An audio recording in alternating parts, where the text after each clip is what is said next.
Ya, haleluya. Jadi kita akan terus melihat kebenaran firman daripada kedahsyatan Sukot. Ini adalah satu perayaan yang sangat luar biasa. Perayaan terakhir dari 7 hari raya yang telah ditetapkan oleh Bapa Yahweh. Tapi saudara, untuk mendapatkan lengkap pengajaran ini, saudara harus mendengar juga dari pengajaran kedahsyatan Sukot yang pertama dan yang kedua, ya, session pertama, session kedua, kita session yang ketiga, dan juga mengenai rahasia kedahsyatan Sukot juga yang saya berikan tahun yang lalu, September tanggal 30 tahun 2023, serta rahasia kedahsyatan 7 hari raya, ya, Pesah 2024, ya, tanggalnya 19 April 2024. Saudara dengarkan dan saudara akan mendapatkan pemahaman yang luar biasa. Ada 7 hari raya yang ditetapkan Bapak Yahweh, dan semua ketujuh-tujuhnya memberikan kedahsyatan yang luar biasa.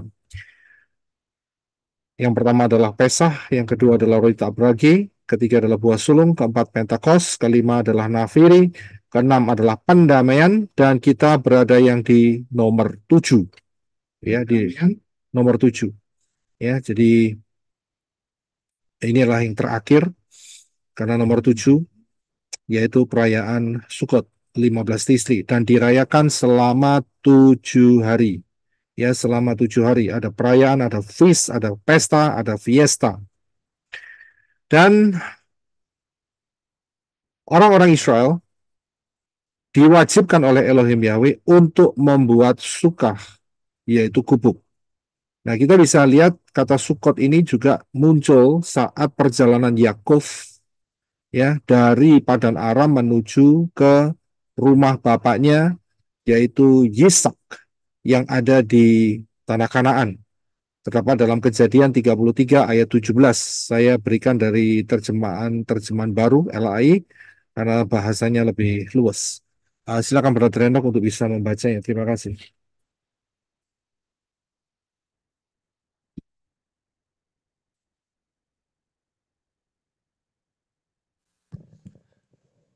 Kejadian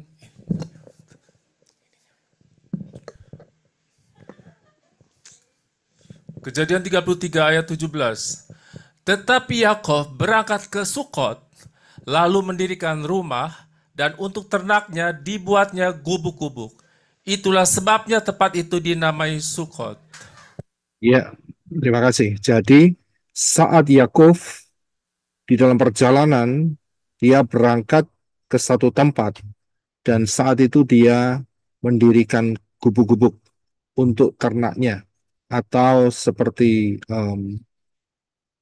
bangunan yang tidak permanen, ya.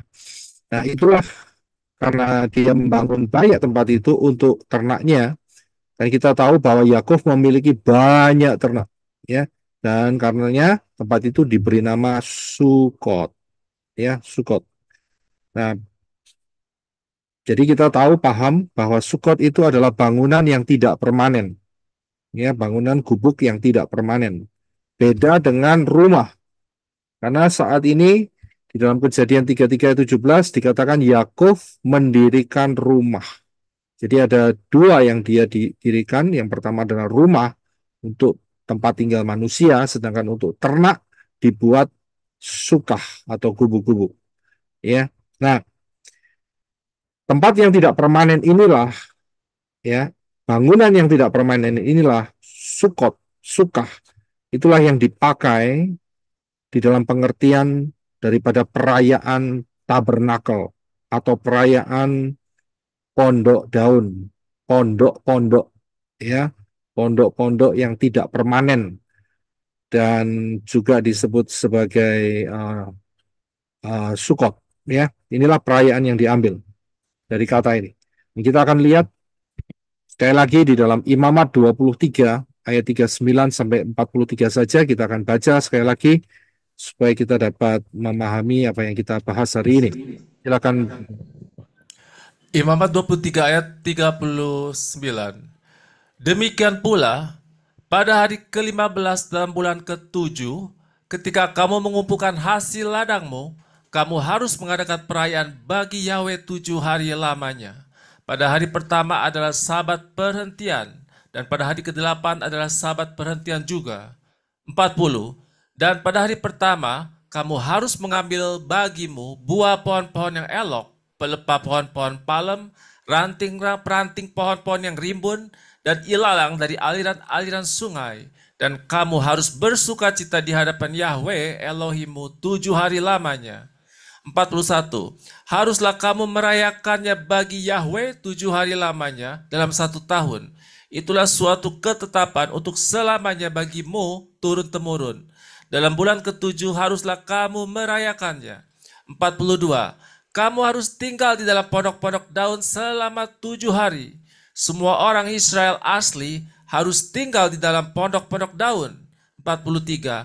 Agar seluruh keturunanmu mengetahui bahwa aku telah memerintahkan Bani Israel untuk tinggal di pondok-pondok daun ketika aku membawa mereka keluar dari tanah Misraim Mesir. Akulah Yahweh Elohimmu. Ya, terima kasih. Jadi ini yang diinstruksikan oleh Elohim Yahweh di dalam perayaan Sukot, perayaan Tabernakel, supaya untuk mengingatkan keturunan-keturunan daripada Israel ya yang sudah menetap di tanah Kanaan, ya, sudah menetap. Jadi supaya mereka tetap ingat apa yang terjadi pada saat di dalam perjalanan mulai dari Misraim menuju tanah Kanaan. Jadi mereka dapat merasakannya. Jadi ini cara Bapak Yahweh untuk mengajarin the next generations, ya, generasi-generasi yang berikutnya untuk dapat memahami event yang pernah nenek moyang mereka lalui, yang pernah mereka rasakan. Jadi mereka nggak boleh selama 7 hari tinggal di dalam rumah. Mereka harus bangun pondok dan mereka harus tinggal di sana, tidur di sana, mengadakan perayaan, mengadakan makan bersama di sana. Ya, itulah caranya yang ditetapkan oleh Elohim Yahweh. Selain daripada itu, ada hal yang lebih dalam, ya, dari sekedar hanya perayaan. Hal yang lebih dalam adalah di mana di dalam perjalanan dari Misraim, dari Mesir menuju tanah Kanaan, disitulah Elohim Yahweh menyatakan kemuliaannya dan menuntun, ya, nenek moyang mereka, Bani Israel, melalui padang gurun, padang belantara, ya, dengan pada siang hari terdapat tiang awan dan pada malam hari terdapat tiang api. Di sini bukan hanya sebuah pesta, perayaan, fiesta saja, tetapi supaya generasi-generasi selanjutnya dapat memahami bahwa Elohim Yahweh itu tinggal di tengah-tengah umatnya. Ya, Elohim Yahweh yang maha dahsyat, ya, yang permanen, ya, permanen kan dia memiliki Shamayim. Shamayim kan permanen, saudara, termasuk permanen, ya. Itu tinggal Elohim Yahweh yang permanen, yang tidak dibatasi oleh ruang dan waktu, terutama waktu, itu tinggal di tengah-tengah umatnya yang fana, ya, yang fana, yang sementara, yang hidupnya hanya 100 tahun, 150 tahun dan selesai. Ya, jadi inilah prinsip daripada Sukot, dan ini diambil di dalam perjalanan hidup saudara dan saya yang percaya kepada Bapa Yahweh dalam Yeshua HaMashiach. Kita sudah belajar di session yang kedua. Ya, kita sudah belajar. Jadi Elohim Yahweh menyertai saudara dan saya. Ya, kita sudah baca kemarin di dalam Yohanes 14 ayat 16, 18 sampai 18. Nggak ada salahnya kita akan baca sekali lagi. Silakan, brother. Yohanes 14 ayat 16. Aku akan meminta kepada Bapa, dan Dia akan mengaruniakan kepadamu penghibur yang lain, supaya Dia tinggal bersama kamu selama-lamanya. 17, yaitu Roh kebenaran, yang dunia tidak dapat menerimanya, karena dunia tidak melihat dia, juga tidak mengenalnya. Namun kamu mengenalnya, karena dia tinggal bersama kamu dan akan berada di dalam kamu. 18. Aku tidak akan meninggalkan kamu sebagai yatim piatu. Aku akan datang kepada kamu. Ya, terima kasih. Jadi Sukot itu bukan hanya berbicara perayaan setahun sekali. Memang perayaannya dirayakan setahun sekali. Tetapi Sukot itu merupakan suatu prinsip yang aplikasinya adalah setiap hari. Saya bisa lihat, aplikasinya adalah setiap hari. Yaitu di mana roh kebenaran, roh Yahweh Elohim tinggal di dalam hidup saudara dan saya dan menuntun seminggu sekali, sebulan sekali, atau setahun sekali. Setiap hari. Tiap saat, Pak. Tiap saat, tiap hari. Saudara bisa lihat. Jadi ruang Yahweh Elohim yang nuntun saudara dan saya tiap-tiap hari, tiap-tiap saat, itulah merupakan prinsip Sukot. Elohim Yahweh yang maha dahsyat, yang permanen, yang tidak berubah dari dulu, sekarang, sampai selama-lamanya, tinggal di dalam kehidupan saudara dan saya, di dalam tubuh saudara dan saya yang fana. Itulah prinsipnya. Jadi kita bisa mengalami Sukot, mengingat mengenai Sukot itu tiap-tiap hari. Karena kita hidup sementara, kita hidup fana. Ya, nggak lebih dari 200 tahun. Untung-untung bisa sampai 190 tahun, tapi itu jarang-jarang dan sangat jarang sekali, hampir 0%. Saya bisa lihat, ya jadi dalam hal ini, inilah prinsip Sukot. Ya, bukannya kita merayakan Sukot tiap hari, ya tidak demikian. Perayaannya tetap setahun sekali, mulai 15 istri. Tetapi prinsipnya itu kita lakukan setiap hari. Karena Yeshua mengatakan bahwa dia tidak meninggalkan sebagai yatim piatu, dan dia akan menyertai sampai pada kesudahan zaman. Itu tiap-tiap hari. Nah, kita akan melihat melalui kacamata atau fokus kepada sudut pandang tabernakel, ya, tabernakel, di mana tabernakel atau kemah, ya, yang dibangun oleh kemah peribadatan yang dibangun oleh Moshe, ya, karena instruksi daripada Elohim Yahweh di atas gunung, ya, dan kita mau lihat dari sudut pandang yang lebih spesifik, ya, yang lebih mengerucut dari sisi kemah suci. Saya sudah memberikan pelajaran mengenai kemah suci 12 sesi, sudah bisa ke pelayanan menorah untuk bisa melihatnya. Tapi nggak ada salahnya kita akan melihat berhubungan dengan Sukot, karena ini kemah, ini sukah, ya. Keluaran 27 ayat 9 sampai 13 dan 18 kita akan baca terlebih dahulu dan kita akan melihat beberapa kebenaran di dalamnya. Silakan, brother.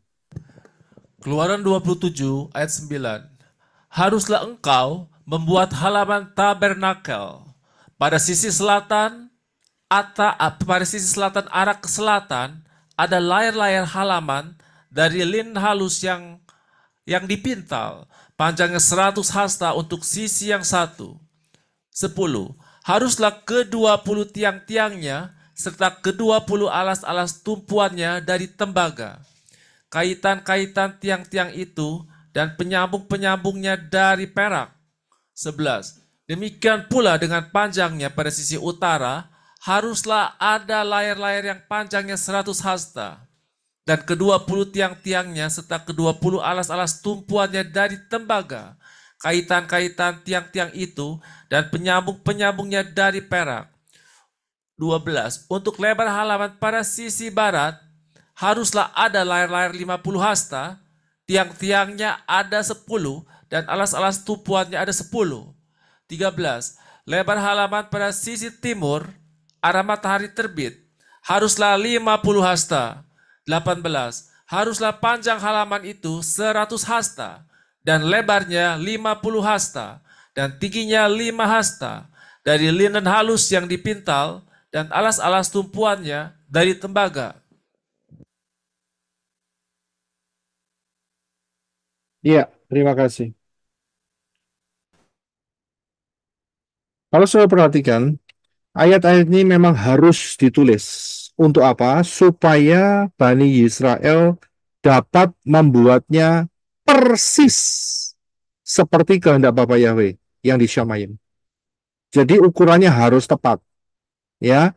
Kemudian semua ornamennya, semua tiang-tiangnya, semua bahan perkakas-perkakasnya, penyalut-penyalutnya untuk tiang-tiang yang dibuat, semuanya harus persis. Karena itu ayat ini ditulis dengan detail. Ya, supaya Bani Israel sanggup membuatnya dan tidak keluar dari polanya Bapak Yahweh. Ya, itu tujuannya untuk ditulis ini. Tetapi di satu sisi ada satu kedalaman yang kita dapat lihat, ya, yang kita dapat pelajari.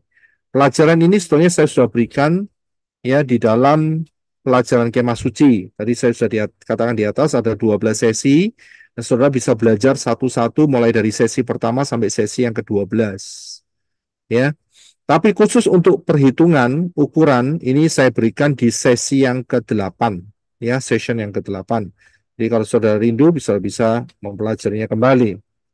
Nah, di dalam apa yang kita baca di atas, itu diceritakan mengenai dimensi panjang dan lebar pelataran.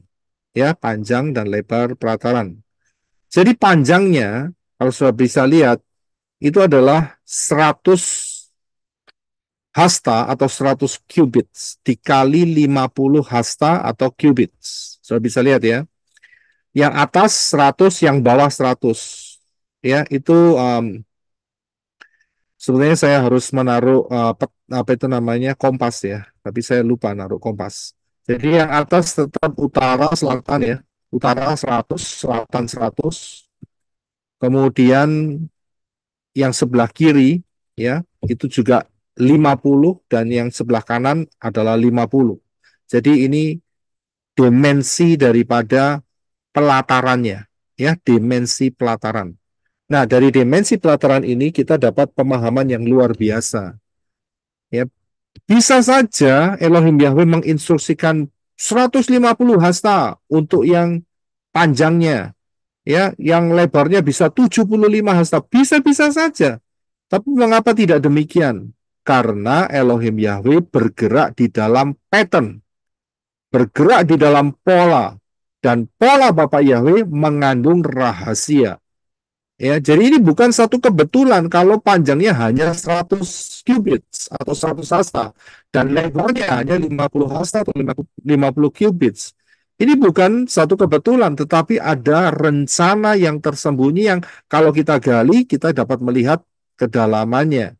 Ya, jadi ini rahasia di situ. Tapi kalau nggak digali, ya hanya panjang 100, lebar 100, lebar 50, begitu saja. Nggak lebih dari itu. Ya, tidak lebih dari itu. Tapi kalau kita gali dengan panjang 100, ya, dikali 2 dan lebarnya adalah 50 dikali 2 dan itu kalau dijumlahkan totalnya berapa hasta? Totalnya adalah 300 hasta, Pak. 300 ya 100 hasta itu jumlah kelilingnya. Dari sini kita bisa lihat ada angka 300. Apakah satu kebetulan? Tidak. Mengapa 300? 300 itu berhubungan dengan huruf apa? Shin. Shin. Huruf shin. Ya. Jadi 300 itu berhubungan dengan huruf shin karena huruf shin itu angka gematrianya 300 dan huruf shin itu merepresentasikan bahwa Elohim yang maha kuasa, El Shaddai, ya, dengan menggunakan huruf shin. Jadi inilah karya Elohim yang maha dahsyat, Elohim Yahweh, Elohim yang maha dahsyat, ya. Disinilah kita dapat melihatnya. Itu yang pertama. Yang kedua adalah juga berbicara mengenai posisi huruf shin yang sangat spesifik, yaitu ada di mana? Yang ada di Yerusalem. Saya bisa lihat, dan Yerusalem inilah ya, kalau kita tarik garis, masa lampaunya adalah Taman Eden. Saya bisa lihat di situ ada 3 lembah, yaitu lembah Kidron, lembah Refaim, dan lembah Hinom, yang kalau digabungkan maka akan membentuk huruf Shin. Ya, dan disitulah huruf Shin itu menjadi satu simbol Elohim yang Maha Kuasa ada di sana.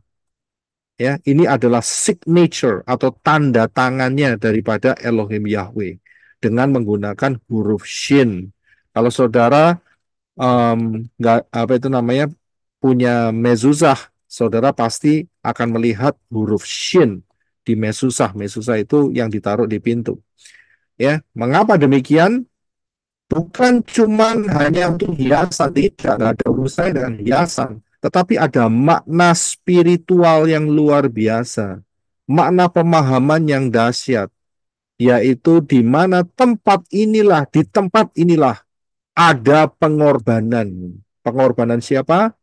Yaitu pengorbanan Elohim Yahweh yang turun di dalam rupa manusia, yang diberi nama Yeshua. Ya, jadi disitulah. Jadi ini berbicara mengenai pengorbanan Yeshua.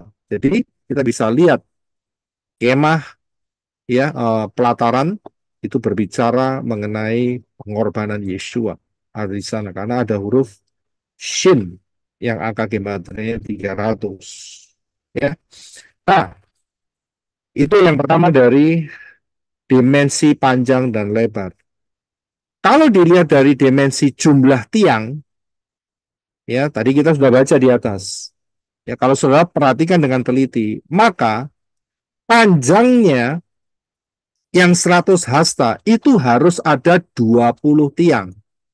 Sedangkan lebarnya yang 50 hasta itu harus ada 10 tiang.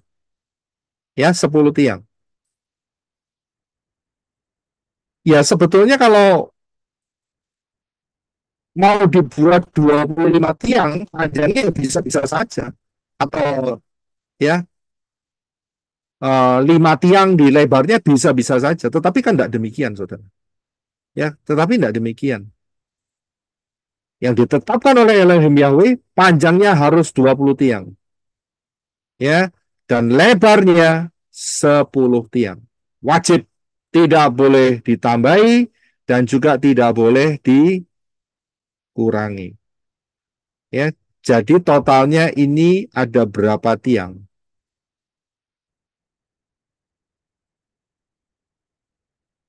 Ada berapa tiang? 60. 60, Pak.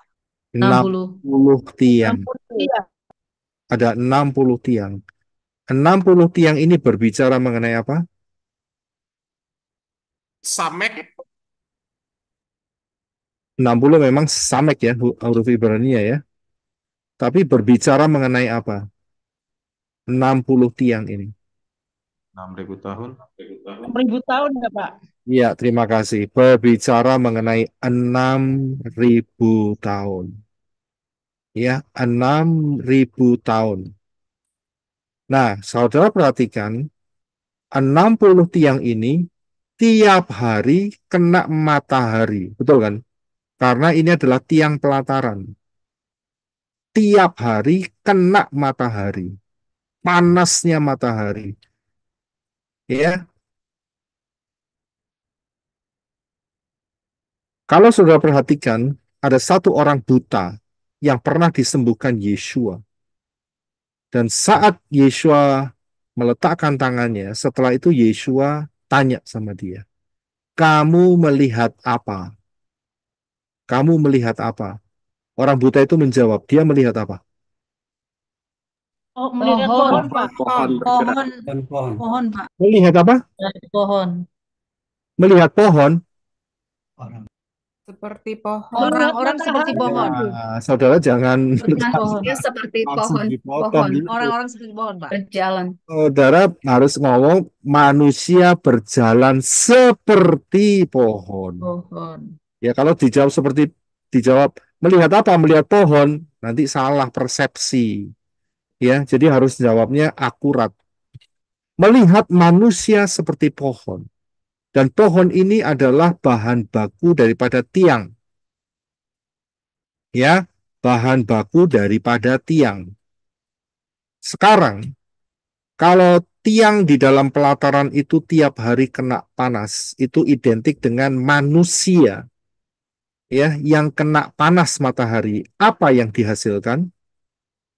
Apa yang dihasilkan? Keringat. Keringat, betul. Ya, saudara dijemur bukan tambah kering tapi tambah basah, betul kan? Ya, Betul, kalau Pak. berjemur kan nggak kering. Itu kalau kain pel-pelan gitu dijemur ya kering, saudara. Ya kan? Jemuran saudara habis habis mencuci baju, saudara jemur kering. Tapi kalau manusia dijemur nggak kering, saudara. Basah kuyup, betul kan? Nah, keringat, basah kuyup itu representasi dari apa? Isi Representasi toksik, Air ya, Pak. representasi racun ya. dari apa? Itu Representasi dari racun tubuh yang keluar ya. Kan Dibersihkan, keringat Pak, itu diproses dibersihkan, proses dibersihkan dari apa? dari dosa. Oh, dengan mengeluarkan keringat begitu. Bukan, bukan, jangan ditambahin nanti jadi kayak parot itu ya, puter-puter nanti keliru pemahamannya. Bukan itu. Kalau saudara ingat keringat, saudara ingat apa? Kerja keras, Pak, Kerja saya keras, keringat. Nah, saudara ingat keringat, berarti saudara ingat mengenai Kejadian 3 ayat 19. Tolong dibaca, Brother Reno.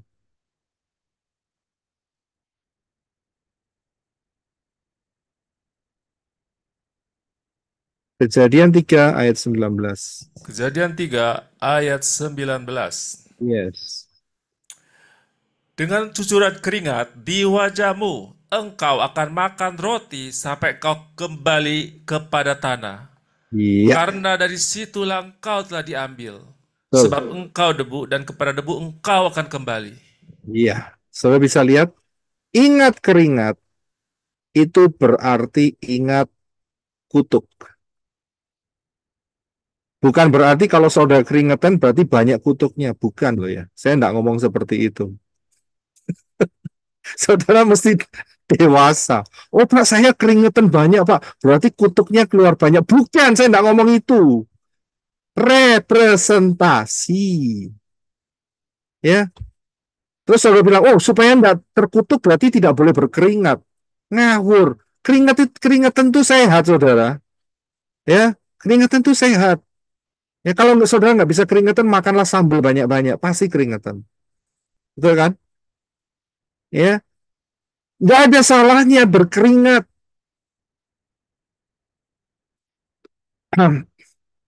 Saya dulu pernah ketemu dengan almarhum Pak Suradi.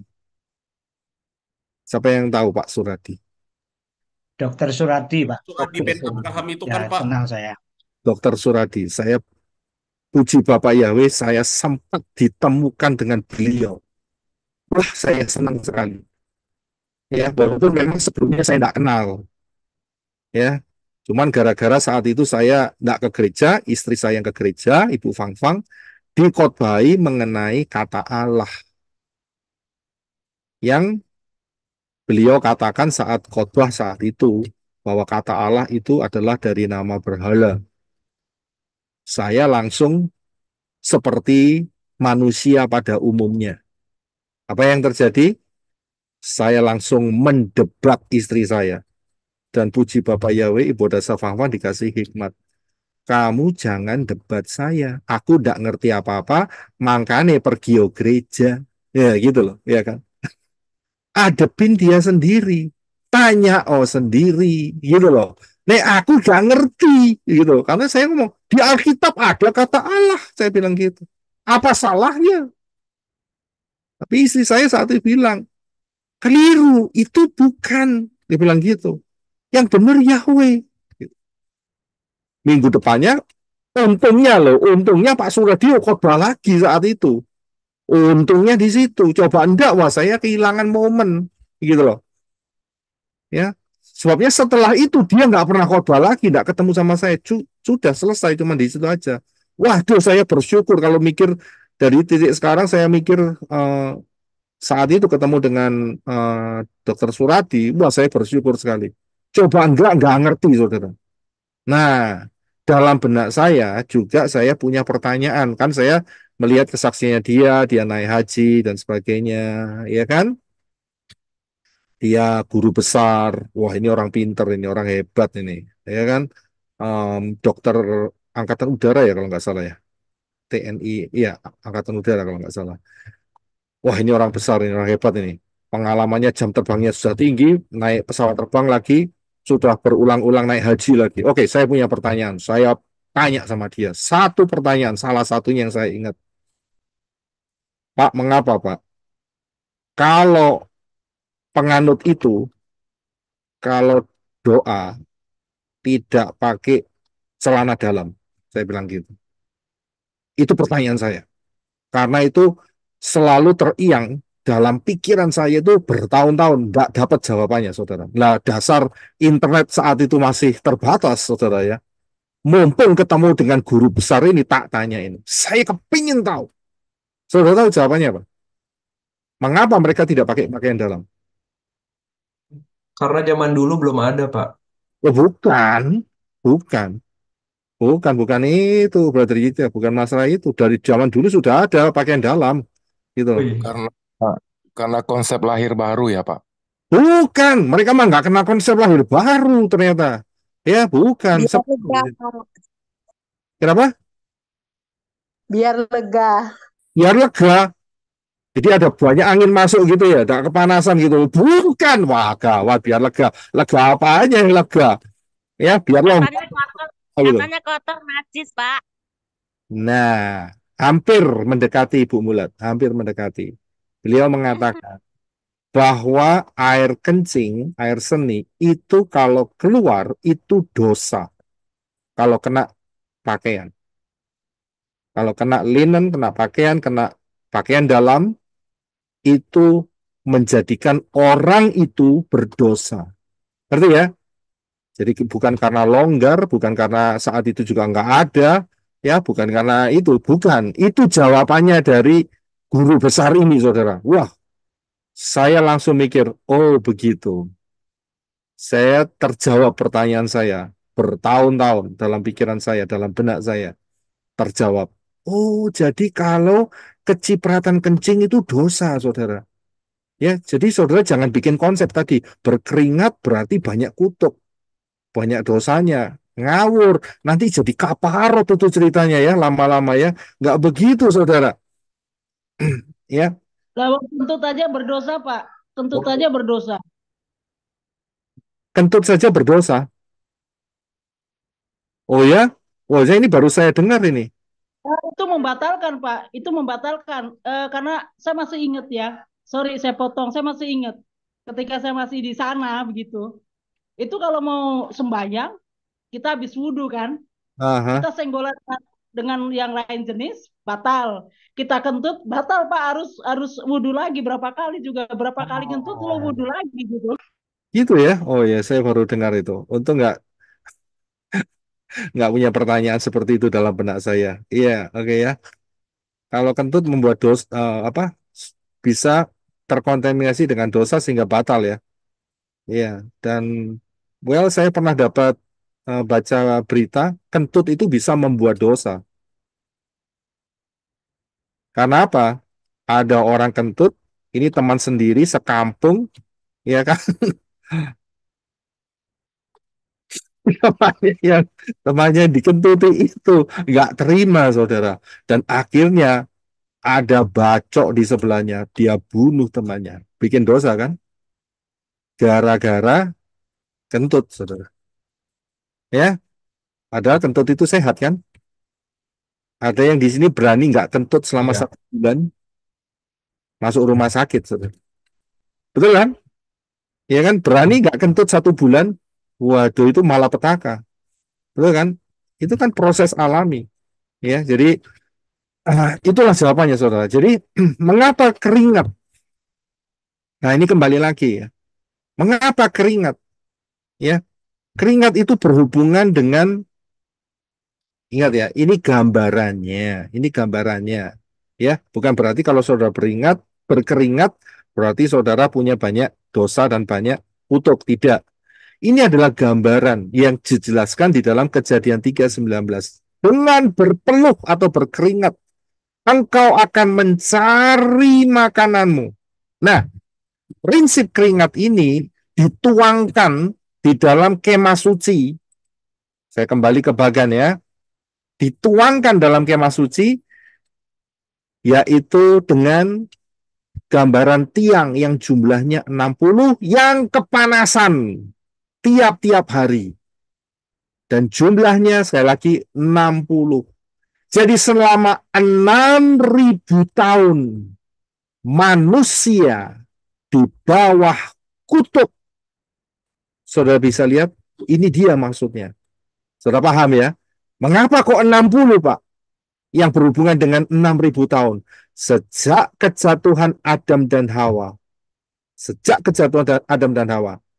6.000 tahun setelahnya, sampai kedatangan Yeshua, second coming, kutub itu ada menaungi manusia. Ya, karena apa? Karena manusia melanggar titah Yahweh.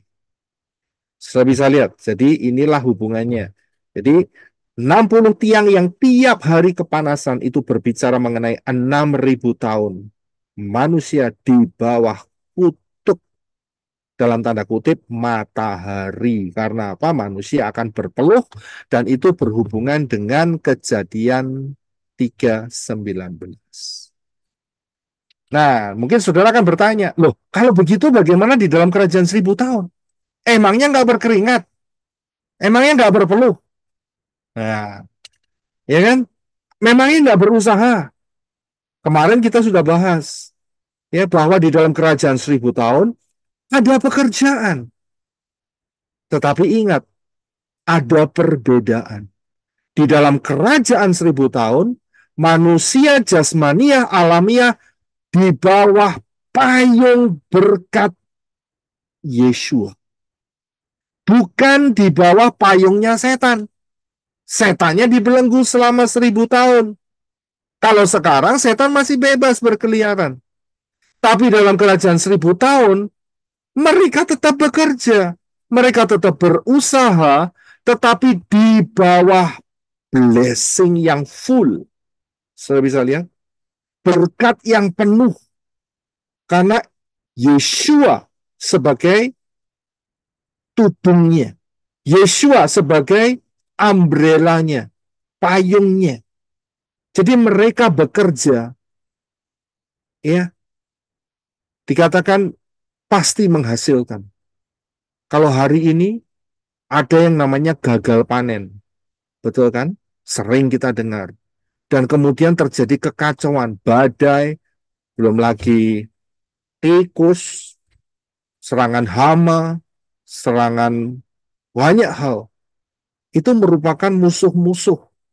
Tetapi di dalam zaman kerajaan 1.000 tahun, mereka akan menabur dan mereka akan menuai. Tidak ada yang merugikan. Karena spirit yang merugikan itu ada di mana? Dibelenggu selama 1.000 tahun. Mereka ada di bawah tudung berkat. Sudah bisa lihat? Inilah kekuatannya. Bukannya mereka tidak berusaha, mesti berusaha. Ya. Bagaimana dengan aplikasi kita sekarang? Ada dua pilihan. Ada dua pilihan. Yang pertama adalah tetap di bawah tudung atau payung keringat, yaitu kutuk, berusaha, bisa sukses, bisa berhasil, bisa berhasil. Tetapi ingat, ya, keberhasilan itu hanya sementara. Kalau tidak ada berkat Elohim Yahweh. Bagaimana caranya? Supaya hasil yang dikerjakan oleh manusia-manusia Elohim diberkati oleh Elohim Yahweh selama masa ini, masa di bawah matahari, masa di bawah setan masih berkeliaran. Bagaimana supaya terlindungin? Jawabannya,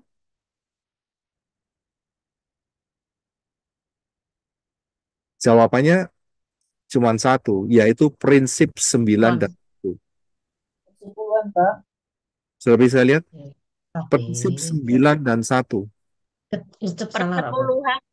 Saudara, disitulah Elohim Yahweh membuat satu jalur khusus sehingga blessing Bapak Yahweh bisa menaungi kehidupan saudara, dan saudara juga harus membutuhkan hikmat. Jangan sampai dikadali oleh orang-orang dunia.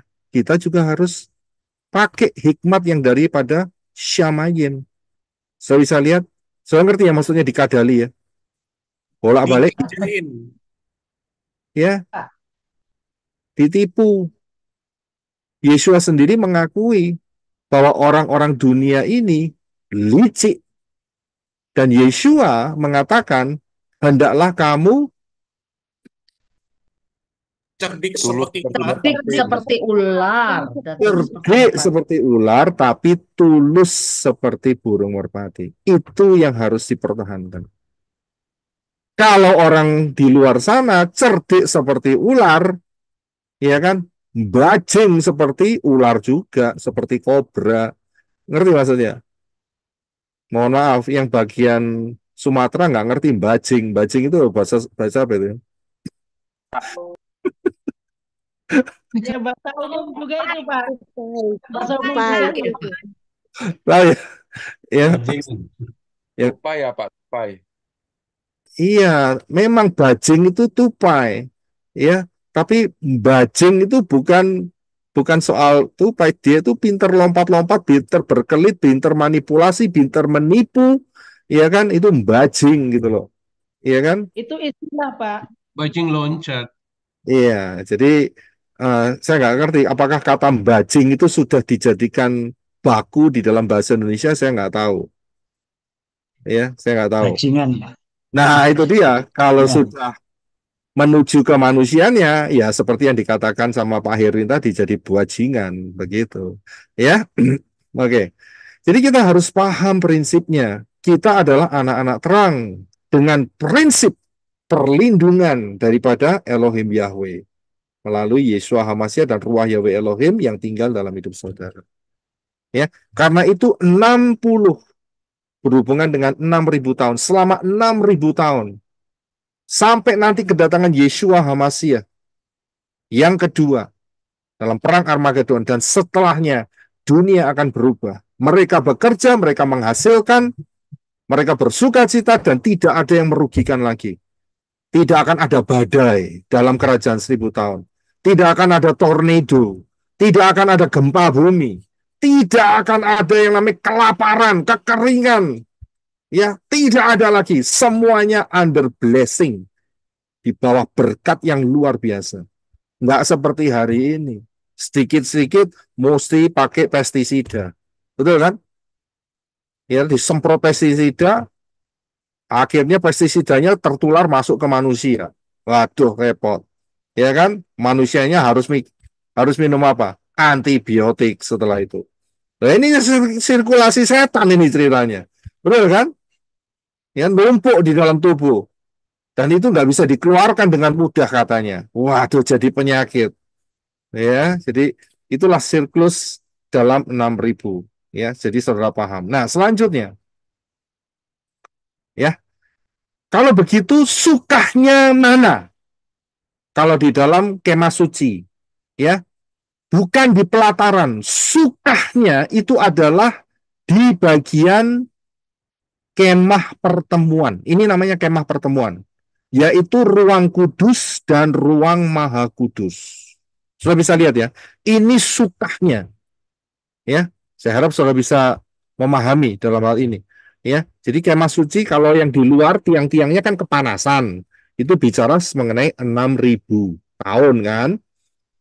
Nah, sedangkan bagian sukahnya di mana? Sukahnya itu ada di ini, saudara, yaitu di ruang kudus dan ruang maha kudus. Nah, ruang kudus itu punya dimensi panjangnya 20 hasta. Ruang kudus ya, sudah perhatikan di sebelah kanan ya. Ruang kudus, bukan ruang maha kudus. Nanti kita bicara. Ruang kudus itu panjangnya 20 hasta, lebarnya 10 hasta, tingginya 10 hasta. Kalau 20 dikali 10 dikali 10 totalnya 400. 20 kali 10 2000. 2000. ya 2000 panjang kali lebar kali tinggi. Panjang 20, lebar 10, tinggi 10. 20 dikali 10 kali 10. Totalnya 2000. 2000 ini bicara soal apa? 2000 tahun. Iya, terima kasih. 2000 ini bicara mengenai 2000 tahun. Sejak kapan? Yesua. Sejak kematian Yeshua sampai kedatangan Yeshua yang kedua kalinya. Kita ada di mana? Kita masih ada di situ. Nah, di situ tiangnya, papannya, itu bukan tiang lagi, tapi papan. Papannya itu berhubungan, dempet satu sama lain. Dan ada tudung. Nah, ini dia, saudara. Inilah prinsip yang Elohim Yahweh berikan untuk manusia-manusia Elohim. Saudara dan saya. Yaitu di dalam ruang kudus. Saya bisa lihat karena ada tudung blessing. Selama saudara mengikuti tudung blessingnya Bapak Yahweh di dalam Yeshua, saudara akan terjamin hidupnya. Di mana tudungnya yang menyatakan Yeshua? Oh, banyak. Saudara perhatikan, ya, di dalam gambar, ingat ya, ruang kudus ya, bukan ruang maha kudus. Nanti kita bicara ya, ruang maha kudus nanti. Kita ngomong ruang kudus. Di ruang kudus ada 3 hal. Saya bisa sebutkan. Apa itu saja? Yang pertama, Menorah. Menorah. Roti meja sajian. Meja kajian. Mesbah dupa. Meja dupa. Nah, ada 3 perkara. Menorah, seperti gambar di belakang saya, menorah yang selalu harus menyala. Yesus berkata, akulah terang dunia. Jadi di dalam tudung kemah pertemuan di bagian ruang kudus ada terang Yeshua. Tidak gelap. Kalau saudara dan saya ikut Yeshua yang benar, terang hidup kita. Jelas sekali. Konsepnya jelas, polanya jelas. Saudara bisa lihat. Kemudian di sana juga ada meja roti pertunjukan. Itu merepresentasikan siapa yang Tubuh Yeshua, Pak. Pemeliharaan. Firman Elohim. Itu firman Elohim. Mengapa firman Elohim? Karena jumlahnya. Jumlahnya berapa? 66. 66. Ya, rotinya bukan 66. Jumlahnya itu 12 roti yang dibagi menjadi 2 susun. 6 dan 6. Kalau kita lihat 6 dan 6 digabung, kitab suci saudara dan saya, ada 66 kitab. Saudara bisa lihat, selama kita mentaati kebenaran daftar Elohim, yang ada di dalam 66 kitab, di situ ada banyak pengertian, banyak sekali, untuk hidup saudara tidak ditipu Satan, hidup saudara berkemenangan, ya, hidup saudara diberkati, itu ada semua di situ. 66 kitab itu. Tinggal saudara gali, tinggal kita gali. Ya, bukan cuma itu saja, tetapi juga ada mezbah dupa. Bicara mengenai apa?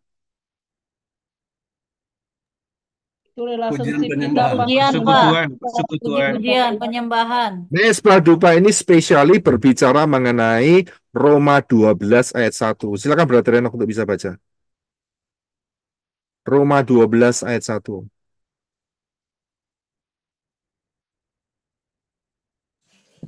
Roma 12 ayat 1. Oleh karena itu, saudara-saudara, melalui kemurahan Elohim, aku menasihati kamu agar mempersembahkan tubuhmu sebagai persembahan yang hidup, kudus, berkenan kepada Elohim. Itulah ibadahmu yang bijak. Iya, terima kasih. Sudah bisa lihat? Itulah ibadahmu. Jadi kalau kita ibadah, seminggu berapa kali?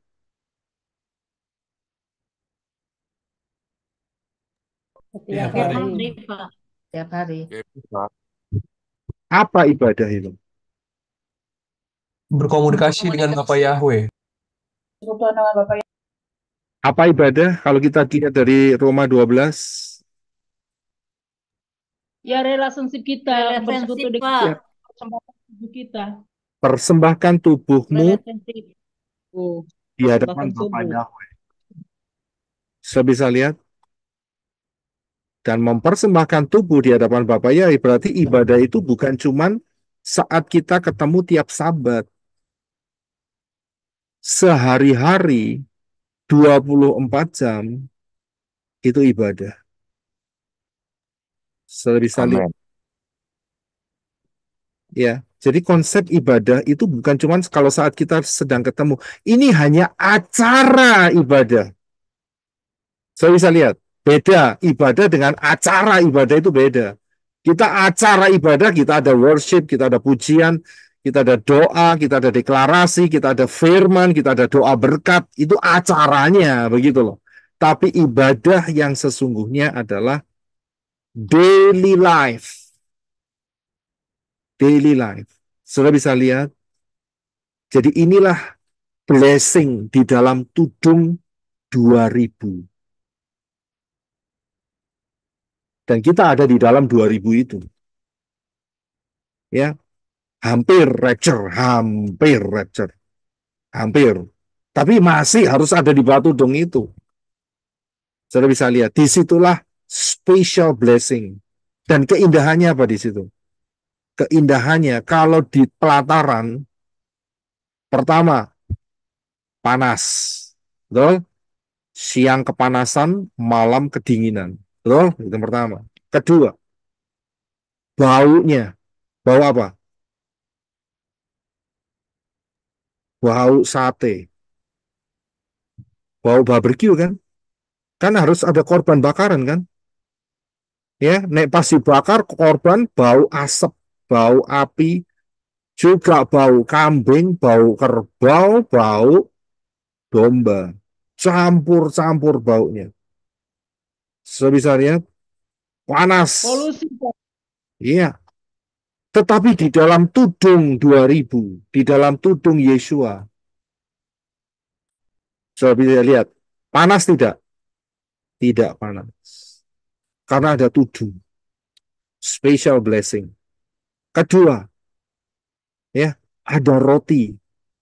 Yang di luar nggak ada roti. Di situ ada roti. Kemudian baunya apa? Bau apa? Bau Dupa. harus Bau ada dupa. dupa. Oh, harum, harum. Baunya adalah dupa. Bukan bau barbecue, kambing, sapi, domba. Bukan, saudara. Amis, bau darah. Itu di luar. Karena disembelih di sana. Darah dipercikan di mana-mana. Saudara bisa lihat. Di dalam tudung Yesua, saudara menikmati hadirat Elohim Yahweh. Virtual reality.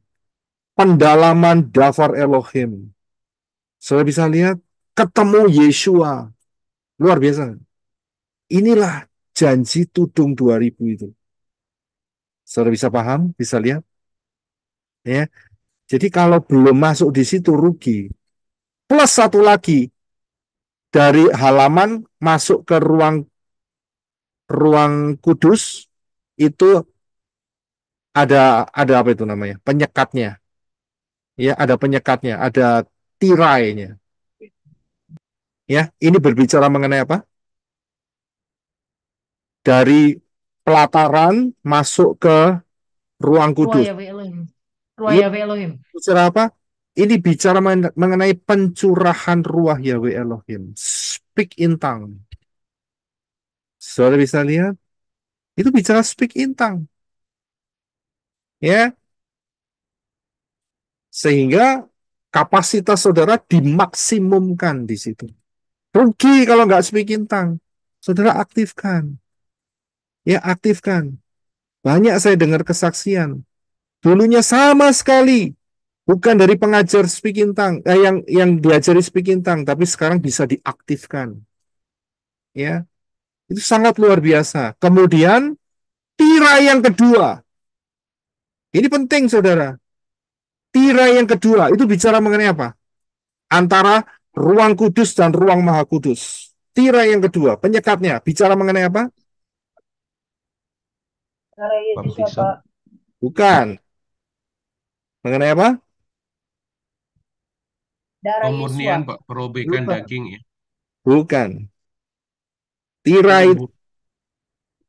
Pak Mahlon tadi bilang apa? Mengenai apa? Tubuh. Tubuh.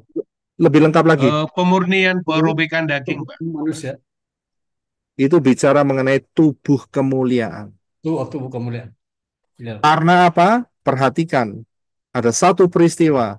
Matius 20, berapa itu? 26. Pada saat kematian Yesua, apa yang terjadi? 27 kalau nggak salah. 26, 27. Apa yang terjadi saat kematian Yesua? Tirai terbelah dari atas sampai bawah. Saya bisa lihat. Dan kemuliaan Elohim menjadi satu. Itu bicara mengenai tubuh kemuliaan. Luar biasa nggak? Di bawah tudung Yesua 2000 tahun. Ini yang dijanjikan oleh Elohim Yahweh. Ya, jadi saudara bisa memahami.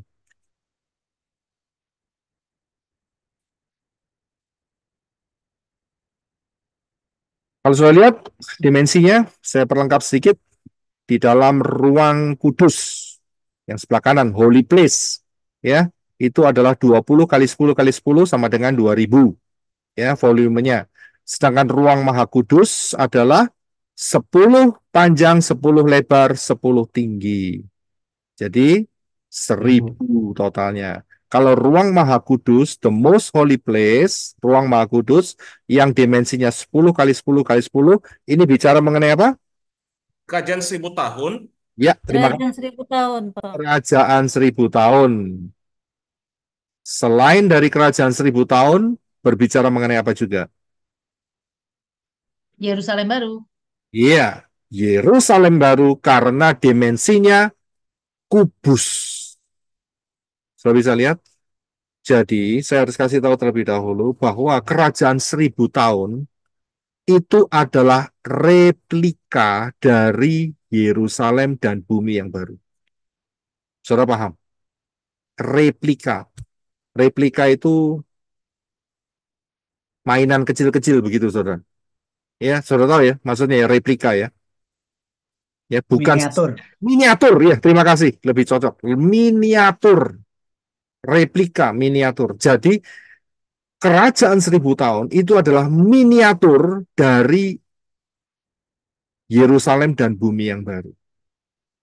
Ya, itu dahsyat di situ. Jadi lewat kemah suci, Elohim Yahweh itu sudah memberikan kode-kodenya, saudara. Sudah berikan kode-kodenya, lengkap, saudara. Luar biasa nggak? Luar biasa. Kalau nggak percaya, rugi sendiri. Ya, udah 6.000, berarti kita sudah mendekati kan? Ada 2.000 dan ada 1.000. Total semua 7.000. Betul kan? Ya, jadi 2.000-nya itu masih masuk di dalam 6.000 ya. Jadi saudara paham ya. Paham di situ. Ya. Puji Bapak Yahweh. Jadi saudara sudah bertumbuh dalam pengenalan akan Dafar Elohim. Ya. Jadi kalau kita lihat secara spesifik, kita sekarang masih ada di dalam ruang kudus. Ya, holy place, yaitu di dalam masa 2000, ya, masa 2000. Ya, inilah. Jadi masa 2000 mulai dari 30 Masehi sampai 2030 Masehi. 2000 tahun. Ya, 2000 tahun. Inilah masa ruang kudus. Ya, ruang kudus. Nah, apakah Yesua merayakan Sukot? Merayakan. Merayakan. Merayakan. Merayakan. Ayatnya di mana?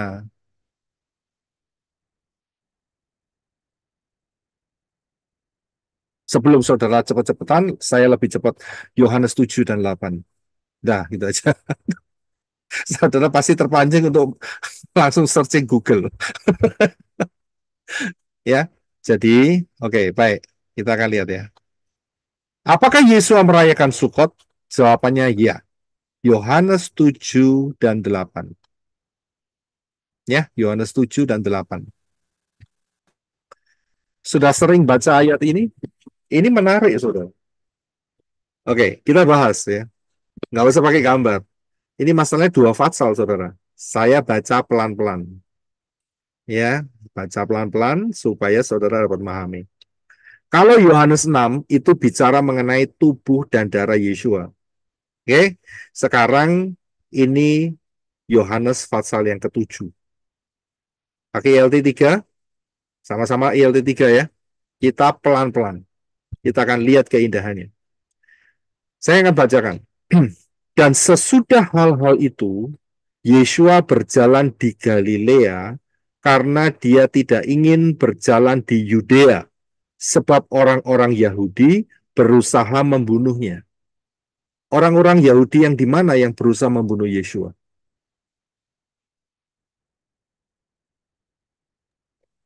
Yudea, Pak. Iya, Pak. Apa bedanya Yudea dan Galilea? Yudea itu Israel Selatan. Galilea masuk kerajaan Samaria, Israel Utara. Iya, jadi di tengah-tengahnya ada satu daerah yang namanya adalah Samaria. Ya, jadi pahami dulu. Peta Israel zaman dulu sama zamannya Yesua dengan zaman sekarang itu beda. Zamannya sekarang jadi satu, tapi zamannya Yesua itu yang bagian Yerusalem itu adalah Yudea. Sedangkan Galilea, Laut Galilea atau apa itu namanya? Danau Galilea itu bagian utara. Nah, Galilea ini di daerah Galilea ini penguasanya siapa? Herodes. Ya, terima kasih Herodes. Sedangkan di Yudea penguasanya adalah Pilatus. Pontius Pilatus. Pilatus. Ya, di tengah-tengahnya ada daerah yaitu daerah Samaria. Ya, jadi salah paham. Kemudian ayat 2 dikatakan dan perayaan tabernakel orang-orang Yahudi sudah dekat. ILT 3 pakai kata tabernakel. Tabernakel sama dengan pondok daun sama dengan Sukot. Jadi Yesua ada di posisi dekat perayaan Sukot saat itu di dalam Yohanes 7. 3, sebab itu saudara-saudaranya berkata kepadanya, berangkatlah dari sini dan pergilah ke Yudea. Berangkat dari mana? Galilea. Karena Yesua ada di Galilea, Nasaret. Betul ya, Brisco ya? Nasaret di Galilea ya? Iya. Ya, terima kasih. Jadi, Yesua ada di daerah Galilea, daerah Nasaret, utara. Nah, karena perintah Yahweh di dalam imamat yang mengatakan 1 tahun harus berapa kali ke Yerusalem? 3 3. kali. Ya. Ya, karena itu saudara-saudaranya berangkat ke Yudea. Ini perayaan apa? Tabernakel, perayaan Sukot. Betul kan? Salah satunya harus perayaan Sukot. Mereka harus kumpul di Yerusalem. Ya, berangkatlah dari sini dan pergilah ke Yudea, supaya murid-muridmu juga dapat melihat pekerjaan-pekerjaanmu yang akan engkau lakukan. Sebab tidak seorang pun melakukan sesuatu secara sembunyi-sembunyi, bahkan dia sendiri berusaha untuk tampil di depan umum. Sekiranya engkau melakukan hal ini, maka nyatakanlah dirimu kepada dunia. Siapa yang bicara ini? Saudara-saudara Yesua, Pak. Ibu Yesua, Ibu Pak. Yesua. Ini yang bicara adalah saudara-saudaranya. Ayat 3. Betul? Saudara-saudaranya ngomong, nyatakan dirimu. Ingat loh, di titik ini murid, mohon maaf, saudara-saudara Yesua itu belum percaya kepada Yesua. Belum. Ya, belum percaya. Yang percaya hanya murid-murid. Nanti setelah Yesua bangkit, baru mereka percaya, saudara. Jadi belum. Karena apa? Ayat 5 ditulis, sebab saudara-saudaranya pun tidak percaya kepadanya, kepada Yesua. Tidak percaya, saudara. Ya, karena itu Yesus pernah mengatakan, seorang nabi, apa kelanjutannya? Ditolak, Pak. Tidak dihargai di asalnya. Tidak dihargai di asalnya, di tempat dia dilahirkan, maksudnya dibesarkan. Saya bisa lihat, tidak percaya saudara-saudaranya. Ini mosok Mesias, dulur dewek, begitu saudara. Ya, itu bahasa Jerman. Ya, dulur dewek, ngerti ya? Ya, saya translatekan dalam bahasa Indonesia, saudara sendiri, ya, dulur dewek, ya, nggak percaya, saudara. Ini bahaya, saudara. Ya, kemudian, Ya itu seperti bapakku tuh Pak. Dia menentang orang ngandel ngono. oke, ada satu ayat yang setelahnya saya teringat. Rabi Saul mengatakan, kita menilai dia bukan dari secara fisiknya, tapi kita menilai berdasarkan spiritnya. Ini kritikal sekali. Ya, orang selalu meremehkan, oh dulurku, ya, oh saudaraku, ya kan? Dan akhirnya diremehkan. Padahal ada spirit anointing yang berbeda. Ini bahaya, saudara. Itu spirit penolakan. Saudara seringkali merasakan penolakan terhadap, maksudnya da, yang yang dirasakan dari saudara sekitar saudara, your family, family saudara. Ya, mereka pikir, "Wih, saya tahu masa kecilmu. Oh, saya mainan kemping sama kamu, mainan neker sama kamu, ya kan, dakon, ya kan, karambol, ya kan." Sudah paham nggak nih? Kemping, tahu kemping? Itu tutup botol itu loh, kemping, ya. Terus habis gitu, neker itu apa itu? Apa sih yang bulat? Kelereng itu Pak, main Kelereng, kelereng itu Pak. kelereng. Ya, kelereng. Aduh, lupa saya. Bahasa Jerman hilang, ingat saya. Ya. Wah, kamu sama saya main peta umpet sama saya, oh, kamu masuk diurapi, saya tidak lah, gitu loh, saudara. Ngeri ya saya. Sama-sama makan jagung ya sama, makan apa itu namanya pecel ya sama-sama, makan ini ya sama kok. Iya kan? Masa aku sama bedanya sama kamu? Padahal nggak ngerti. Spirit dalam hidup saudara dan saya itu sudah beda. Ya beda. Karena itu mereka enggak paham, enggak ngerti. Ya itu yang terjadi. Nah, ayat 6 dikatakan, oleh sebab itu Yesus berkata kepada mereka, saatku belum tiba, tetapi saatmu selalu siap. Ingat, Yesus bergerak di dalam timing yang tepat. Ya, pergerakan Yesus itu ada timingnya semua. Ya ada 7 hari raya kan. Itu kan timing salah satu contohnya. Moedin. Bergerak di dalam ketepatan. Kalau belum tepat waktunya, nggak terjadi. Contohnya apa? Contohnya apa? Saat ibunya sendiri minta karena pesta itu kehabisan anggur, ya kan? Ibunya tahu ini bisa ini melakukan sesuatu ini. Wes nggak ngerti apa caranya, siapa tahu bikin air jadi anggur. Jadi ibunya kan bilang, itu perkawinan di Kana, sudah bisa baca sendiri. Ya, do something, lakukan sesuatu. Yesus bilang, waktuku belum tiba. Jadi ada ketepatan. Tapi ingat, kalau waktunya sudah tiba, yang ketinggalan loh. Hati-hati loh. Yesus sudah memperingatkan. Yang satu diangkat, yang satu ditinggalkan. Rabi Saul mengatakan, seperti the twinkling of the eye. Tahu maksudnya? Sekejap mata. Itu terjadi. Karena waktunya sudah tiba. Saat waktu itu tiba, nggak ada yang siap, atau ada yang lengah, tinggalan. Hati-hati loh dengan waktu ini. Jangan meremehkan.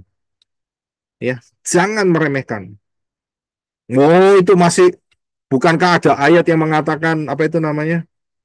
Tidak ada satupun yang tahu waktunya. Ya, malaikat-malaikat di sorga pun tidak tahu. Anak pun tidak. Sering dipakai ayat itu. Padahal sudah dikasih tahu waktunya sudah dekat. Hati-hati, saudara. Waktu ini penting. Begitu lewat, hanya tinggal satu kata, yaitu apa katanya yang cocok setelah lewat? Goodbye. Baik. Penyesalan. Goodbye. Penyesalan. Ya, Getun, Pak, getun. ya, getun itu bahasa Jerman. Ya. Kemudian ayat 7 dikatakan dunia ini tidak dapat membenci kamu. Nah, ini dia. Kalau dunia mengasihi saudara, ini ada yang salah. Wah, dunia suka kepada saudara, berarti saudara serupa dengan dunia. Ya, betul kan? Dikatakan ayat 7, tetapi dia membenci aku. Nah, kalau dunia sekeliling saudara membenci saudara, ingat ya, membenci saudara itu bukan karena saudara bencek, no, bukan, ya. Ngerti maksudnya? Ya. Jadi bukan karena sifat saudara itu tidak menyenangkan, tidak, karena saudara berada dalam kebenaran Yesua, maka dunia automatically akan membenci saudara. Ya, ditulis di sini, dunia tidak dapat membenci kamu, tetapi dia membenci aku karena aku bersaksi tentangnya, tentang dunia, bahwa perbuatan-perbuatannya adalah jahat. Saudara bisa lihat, seringkali kalau ada perbuatan jahat ditelanjangi, ya, yang menyatakan perbuatan itu jahat selalu dimusuhi, ya, biasanya kan gitu kan? Ya, jadi dunia itu akan membenci saudara dan saya. Karena saudara dan saya berfondasikan daftar Elohim. Ya. Ayat 8. Naiklah kamu ke perayaan itu. Aku belum naik karena perayaan itu. Karena saatku belum digenapi. Ya, jadi belum digenapi. Oke, kita lanjutkan. Ini agak sedikit panjang, tapi ada kekayaan yang luar biasa. Karena ini kan perayaan Sukot kan? Tabernakel kan? Ya, jadi kita dengarkan kesaksiannya Yesua saat perayaan Sukot. 9. Dan sementara mengatakan hal-hal itu kepada mereka, dia tinggal di Galilea. Jadi Yesua masih tinggal di Galilea karena waktunya belum tiba. Ayat 10. Namun ketika saudara-saudaranya telah naik ke perayaan itu, ya, telah naik ke perayaan itu. Padahal kalau dari Galilea menuju ke Yudea, nah itu naik atau turun? Turun, Pak. Galilea itu turun. Turun mestinya, tapi kok naik? Kenapa dikata naik di sini? Iya. Ya, bahasa King James-nya, but when his brethren were gone up. Betul, pakai kata naik. Gone up, pergi naik. Mengapa? Mengapa pakai kata naik? Gunung ya? Perbukitan. Yerusalem ada di gunung, yang Dataran tinggi, Pak. Dataran lebih tinggi. Gunung, tetapi ingat, dari segala penjuru, utara, selatan, timur, barat, orang kalau menuju ke Yerusalem harus mengatakan naik ke Yerusalem. Nggak boleh turun ke Yerusalem. Itu prinsip. Paham nggak di sini? Kita naik ke gunung Elohim. Nggak boleh ngomong kita turun ke gunung Elohim. Itu nggak boleh. Sudah paham ya? Jadi, walaupun Galilea di utara, dan seharusnya menurut peta, menurut Google Map, itu turun, saudara. Turun, ya kan? Turun ke Yerusalem. Nggak boleh ngomong itu. Harus ngomong naik. Karena arahnya ke Yerusalem. Yerusalem harus dikatakan selalu naik ke Yerusalem. Naik ke gunung Elohim. Nggak pernah turun ke gunung Elohim. Itu pelecehan itu namanya. Sudah paham ya? Oke.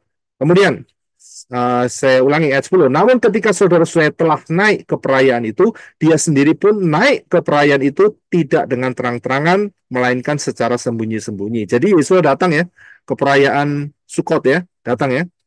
Nah, kemudian ayat 11. Kemudian orang-orang Yahudi mencari dia dalam perayaan itu. Dan mereka berkata, di manakah dia? Maksudnya di mana Yeshua? Karena apa? Peraturannya apa? Setiap orang laki-laki harus menghadap Elohim, Yahweh, setahun 3 kali, salah satunya perayaan Sukot di Yerusalem. Jadi dicari. Dan saat cari, ternyata ada rumor, gosip. Gosipnya apa? Nomor 12. Dan ada banyak sungut-sungut mengenai dia di antara kerumunan orang itu. Jadi ada gosip, saudara. Ya, di satu pihak mereka berkata, mereka gosip, ya, dia adalah baik, jadi orang baik. Tetapi di pihak orang lain berkata tidak, malah dia menyesatkan orang banyak. Ya, ini opini manusia akan terpecah. Opini manusia akan terpecah. Yang satu ngomong baik, yang satu ngomong menyesatkan. Ya, jadi kalau sampai saudara mendapatkan perlakuan, perkataan, oh ini penyesat ini, grup penyesat PM ini, ya kan? Tenang saja, saudara. Tenang saja. Yeshua pun sudah dikatai penyesat. Tenang aja, saudara ya. Kita tinggal ambil mahkota-mahkotanya saja. Nggak usah emosional. Ya udah biarin aja, ya kan? Kita rebut saja mahkota-mahkotanya. Puji Bapak Yahweh. Ya kan? Jelas kan? Yeshua pernah mengatakan, kalau engkau dibenci karena namaku, ada mahkota kemuliaan. Selesai cerita. Ya, jadi nggak usah khawatir. Nggak usah mempertahankan diri. Ya, begitu harpazo kelihatan siapa yang penyesatnya, begitu aja. Langsung kelihatan. Ya, oke, selanjutnya. Jadi nggak usah bingung kalau saudara sekeliling saudara ngomong, wah ini pengajaran penyesat ini ya. Yang satu ini bisa menyesatkan banyak orang. Sudah tenang saja saudara. Saudara nggak tersesat kok.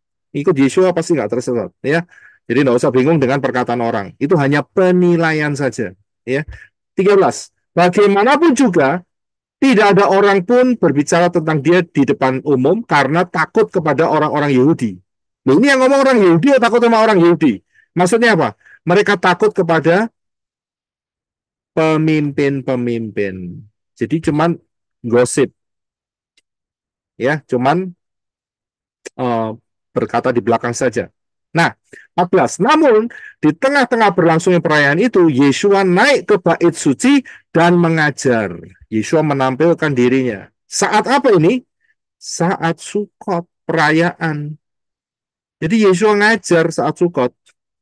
15. Dan orang-orang Yahudi merasa heran seraya berkata, bagaimana mungkin orang ini mengetahui kitab-kitab tanpa mempelajarinya? Perhatikan ayat 15. Lucu nggak? Dia itu disebut rabai. Loh kok ada perkataan sumbang seperti ini? Bagaimana mungkin orang ini mengetahui kitab-kitab tanpa mempelajarinya?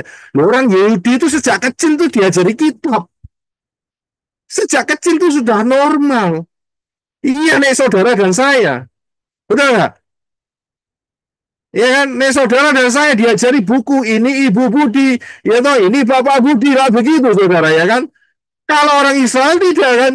Kalau orang Israel diajari apa? Bereshit, ya kan? Terus kemudian dan seterusnya saudara. Diajari saudara. Dan saudara dan saya enggak ya. Ya kan? Ini aneh ini orang. Orang Yahudi merasa heran bagaimana orang ini yaitu Yeshua mengetahui kitab-kitab tanpa mempelajarinya. Ini statement ngawur ini statement ya. Orang-orang saat itu ya. Kemudian ya, Yeshua menjawab kepada mereka. Dia berkata, ajaranku bukan milikku, melainkan dari Dia yang telah mengutus aku. Nah, hati-hati dengan ayat ini. Ya, hati-hati dengan kata mengutus dan diutus. Seringkali banyak yang kepleset di sini. Oh, kalau gitu ada yang mengutus. Berarti ada dua pribadi, ngawur. Ya, bukan dua pribadi, ini dua dimensi. Satu dimensi ada dimensi alam supranatural, saudara. Ya, dari dimensi alam supranatural masuk ke dalam dimensi bumi natural itu pakai kata diutus, begitu loh saudara.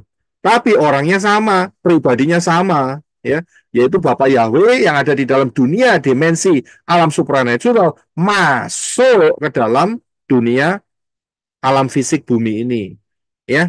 Jadi itu jawabannya. Kemudian 17. Jika seorang bermaksud untuk melakukan kehendaknya, dia akan mengetahui tentang ajaran itu. Apakah hal itu berasal dari Elohim atau aku bicara dari diriku sendiri. Nah, ayat 18. Siapa berkata-kata dari dirinya sendiri, dia mencari kemuliaannya sendiri. Namun, siapa mencari kemuliaan Dia yang telah mengutusnya, Dia ini adalah benar dan ketidakadilan tidak ada padanya. Saudara paham? Karena itu, ini prinsip yang saya pegang. Saya mau mengajarkan saudara berdasarkan apa yang ada di dalam daftar Elohim. Tidak keluar dari sana. Kalau sampai keluar, dari kalimat Yeshua ini, sudah dideteksi, kalau ada orang yang mengajarkan tidak mempunyai dasar fondasi, berarti dia itu mencari kemuliaannya sendiri. Karena pakai konsepnya sendiri. Sudah bisa lihat? Paham ya?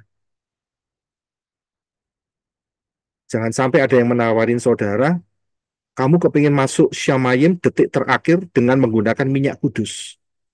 Itu konsep sendiri. Saya harus terang-terangan kepada saudara. Hati-hati. Ya, kita harus kembali apa ada yang tertulis di dalam daftar Elohim. Saudara juga harus hati-hati. Oh, dasar Elohim itu juga ada yang dikembangkan atau gimana? Wah, itu usah hati-hati lah. Ya, kita harus punya betul-betul dasar yang benar. Ya, jadi hati-hati dengan pengajaran. Kemudian, ya, ayat 19. Bukankah Moshe telah memberikan Torah padamu dan tidak seorang pun di antara kamu melaksanakan Torah? Mengapa kamu berusaha membunuh aku? Ya, jadi kembali lagi, setiap pengajaran saudara harus jadi dewasa, saudara cek kebenaran daftar Elohimnya di mana. Ya, saya tidak mau mengambil kemuliaan buat diri saya sendiri, nggak ada untungnya, nggak ada untungnya. Saya kepingin harpazo, saudara. Ya, saya kepingin harpazo. Ya, saya nggak mau tersandung. Ya, jadi segala kemuliaan hanya untuk Bapa Yahweh dalam Yeshua HaMashiach. Oke, kita lanjutkan. Ayat 19 kita udah baca. Ya, mengapa kamu berusaha membunuh aku? Ayat 20, kerumunan orang itu menjawab berkata, engkau kerasukan roh jahat. Siapa yang berusaha membunuhmu? Di atas tadi kita sudah baca ya, ayat 21 atau 2 dikatakan bahwa orang-orang Yahudi berusaha untuk membunuh Yeshua. Betul? Pada saat ini dinyatakan, mereka menyangkal, kamu kerasukan roh jahat, siapa yang berusaha membunuhmu? Ini aneh ini. Betul kan? Jadi, prinsip dosa yang disembunyikan sama mereka, dibuka sama Yeshua, mereka akan mengelak. Tapi nanti akan dibuktikan sama Yeshua. Ya, 21, Yeshua menjawab dan berkata kepada mereka, aku melakukan satu perbuatan dan kamu heran. 22, sebab itu Moshe telah memberikan sunat padamu, bukan berarti itu dari Moshe, melainkan dari para leluhurmu. Jadi sunat berdasarkan, bukan dari Moshe. Sunat berdasarkan dari mana? Dari Abraham. Ya. Dan pada hari Syabat kamu menyunat orang. 23, sekiranya orang menerima sunat pada hari Sabat, yang karenanya Torah Moshe tidak dilanggar, adakah kamu marah terhadapku karena aku membuat seorang pulih seutuhnya pada hari Syabat? Jadi Yeshua mengajarkan kamu melakukan pekerjaan penyunatan pada saat Syabat itu nggak masalah lah. Aku menyembuhkan orang saat Syabat, kamu mau bunuh aku, itu ceritanya. Ya. Ayat 24, janganlah menghakimi berdasarkan penampilan, tetapi hakimilah pengadilan yang benar. Jadi harus mempunyai judgment yang benar, ya. Nggak boleh cuman berpihak ke satu sisi. Kemudian ayat 25. Kemudian beberapa orang di antara penduduk Yerusalem berkata, bukankah dia ini orang yang sedang mereka cari untuk dibunuhnya? Nah, ya toh. Saya bisa lihat, merasakan tadi di ayat-ayat pertama dikatakan Yesus udah tahu banyak orang mau bunuh dia di Yudea. Dia sudah datang ke Yudea, dia kasih tahu, kenapa kamu mau bunuh aku? Mereka menyangkal, ya kan? Nah ini kemudian ketemu lagi, ya, dari beberapa penduduk, dia bilang, loh ini orang yang kamu mau bunuh, nah, ya kan? Balik lagi kan peristiwanya. Dan kemudian 26, dan lihatlah dia berbicara secara terbuka dan mereka tidak berkata pun kepadanya. Jangan-jangan sesungguhnya para pemimpin itu telah mengenali bahwa dia adalah benar-benar Hamasiah. Jadi terjadi kebingungan saat itu. Ya, terjadi kebingungan. 27, padahal kita sudah mengetahui orang itu, dari manakah dia berasal? Sedangkan Hamasyah tatkala dia datang, tidak seorang pun mengetahui dari mana dia berasal. Benar nggak ini? Benar nggak? Padahal kita sudah mengetahui orang itu dari mana dia berasal, sedangkan Hamasyah tatkala dia datang, tidak seorang pun mengetahui dari mana dia berasal. Benar nggak statement ini? Salah. Salah, Pak. Kalau yang benar bagaimana? Dari keturunan Daud ya. Herodes sudah tahu Pak waktu ditanya kepada Iya. di Taurat dari di Bethlehem. Jadi Mesias keluarnya dari Bethlehem. Saya bisa lihat, karena Yesua lama di Galilea, mereka kabur penglihatannya, pengertiannya. Saya bisa lihat, karena Yesua lama di Galilea, di Nazaret. Kalau di tracking, mereka seharusnya tahu Yesua lahirnya di Bethlehem. Ya, jadi statementnya salah ini. Kemudian 28. Oleh karena itu sambil mengajar dan berkata dalam bait suci, Yesua berseru, kamu mengenal aku dan juga mengetahui dari mana aku berasal. Dan aku telah datang bukan dari diriku sendiri, tetapi Dia telah mengutus aku. Yang tidak kamu kenal adalah benar. Jadi Yesus mengatakan yang di atas, kamu mengenal aku dan juga mengetahui dari mana aku berasal. Ini secara fisik. Ya, secara fisik. Ya. Tapi Yesus mengatakan, ya, dan aku telah datang bukan dari diriku sendiri. Dia mempertegas bahwa mereka tidak mengenal ya siapa yang mengutus dia. Ingat ya, mengutus ini bukan masalah mengutus dan diutus, dua pribadi, tidak. Tetapi dua dimensi. Dimensi alam supranatural, spiritual, masuk ke dalam dunia fisik bumi. Ya, mereka tidak tahu. 29. Namun aku mengenal dia. Dia ini siapa? Yahweh, Bapak Yahweh, ya. Karena aku berasal dari Dia dan Dia juga telah mengutus aku. Ini hati-hati ayat ini. Ya, bukan dua pribadi, tetapi dua dimensi, ya. Kemudian 30. Lalu mereka berusaha menangkap Dia, tetapi tidak seorang pun menjatuhkan tangan kepadanya karena saatnya belum tiba. Ada timing. Di dalam Elohim itu ada timing semua. Kemudian 31. Namun banyak dari antara kerumunan orang itu percaya kepadanya. Ada yang percaya, saudara. Bila Hamasyah itu datang, akankah dia membuat tanda-tanda yang lebih banyak daripada hal-hal ini yang orang ini telah melakukannya? 32. Orang-orang Farisi mendengar ketika kerumunan orang itu memperguncingkan hal-hal mengenai dia. Dan orang-orang Farisi itu serta para imam kepala mengutus para pengawal agar mereka menangkap Yesua, menangkap dia. 33. Lalu Yesua berkata kepada mereka, tinggal beberapa saat aku ada bersamamu, dan aku pergi kepada Dia yang telah mengutus aku. 34. Kamu akan mencari aku, dan kamu tidak akan menemukan, dan ke tempat aku berada, kamu tidak dapat datang. Kemana Yesus mau pergi? Kemana? Abraham, pangkuan Abraham. Bukan, ini maksud Yesua akan disalibkan. Berarti dari sini kita bisa melihat inilah Sukot terakhir. Inilah Sukot terakhir bagi Yesua. Ingat, setelah Sukot, berikutnya adalah perayaan apa? Setelah Sukot. Pesah, Pak. Pesah, dia bicara mengenai Pesah yang akan datang. Dia bicara mengenai Pesah. Ya, yaitu Yesua akan kembali ke Syamayim. Itu maksudnya. Ayat 35. Oleh karena itu orang-orang Yahudi berkata kepada diri mereka sendiri, kemanakah dia akan segera pergi sehingga kita tidak dapat menemukannya? Apakah dia akan segera pergi ke perantauan di antara orang-orang Yunani dan mengajar orang-orang Yunani? Tidak mungkin. Tidak mungkin. Yesua tidak akan cross daerahnya dia. Ya, Yesua panggilannya adalah di Israel, Aku diutus untuk Domba-domba. domba-domba Israel yang terhilang. Jadi Yesua tidak diutus untuk bangsa lain. Tidak. Kita harus paham. Ya, konsepnya Yesua memberikan mandat kepada Israel, terutama Israel yaitu murid-murid. Murid-murid kan orang Israel, saudara. Ya, dan murid-murid inilah yang akan menyalurkan, menyebarkan ke seluruh dunia. Itu prinsip polanya itu seperti itu. Ya, jadi mereka berpikir kalau Yesua ke Yunani, mengajar orang Yunani itu salah besar. Ya, kemudian 36. Apa maksud perkataan itu yang dia katakan, kamu akan mencari aku dan kamu tidak akan menemukan, dan ke tempat aku berada kamu tidak dapat datang. Yesua ngomong sama siapa ini? Murid-murid. Bukan, orang banyak.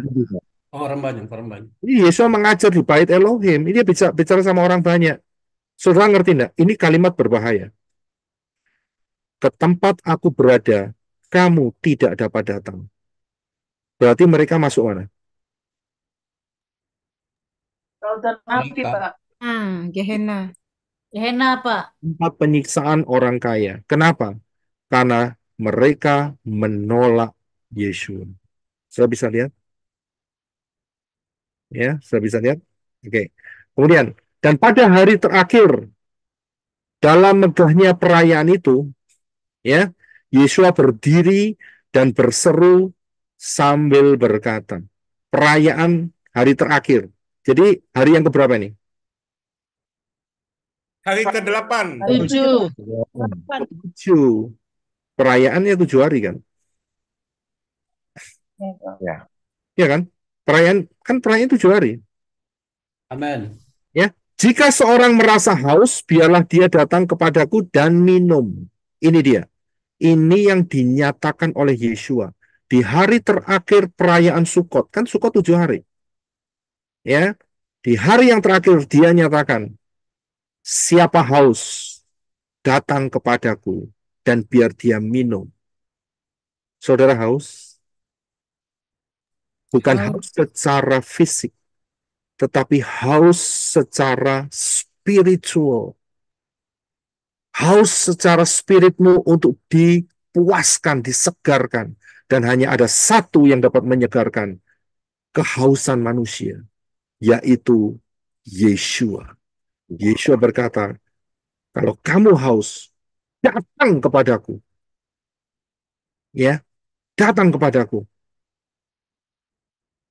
Karena itu, saya hanya manusia biasa, ya, yang menolong saudara sebagai saudara seiman, supaya saudara bisa minum sendiri dari Yesua. Ngerti maksudnya? Saudara yang harus bertumbuh, saya hanya menuntunnya saja. Dan itu hanya bagian yang Bapak Yahweh berikan. Saudara jangan datang kepada saya minta air kehidupan. Loh, saya tidak punya air kehidupan saya dari Yesua. Saudara harus datang sendiri ke Yesua. Setiap saudara harus punya pengalaman pribadi dengan Yesua.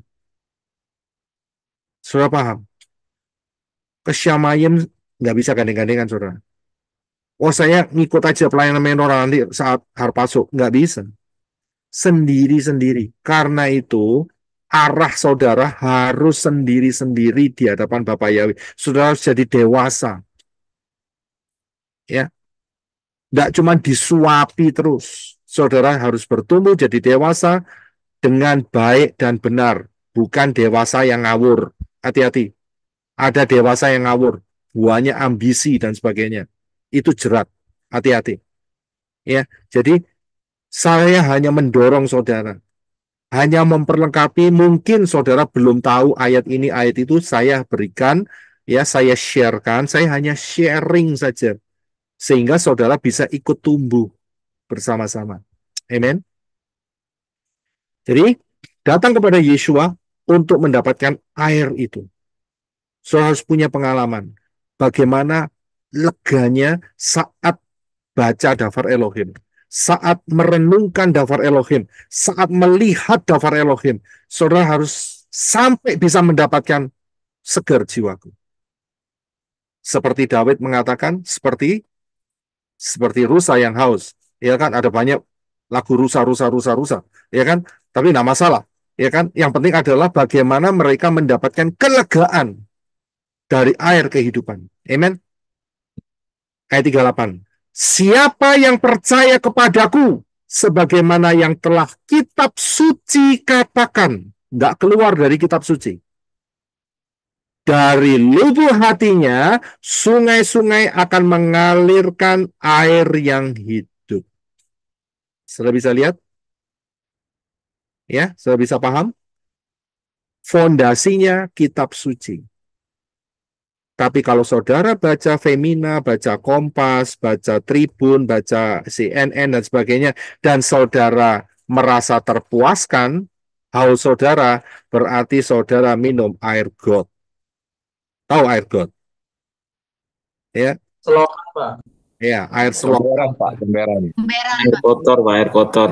Itu air racun semua di situ. Jadi sumber yang menyegarkan kehidupan saudara adalah sebagaimana yang telah kitab suci katakan. Sudah paham? Ya, makan dan minum. Kemudian 39. Dan dia mengatakan hal itu mengenai siapa?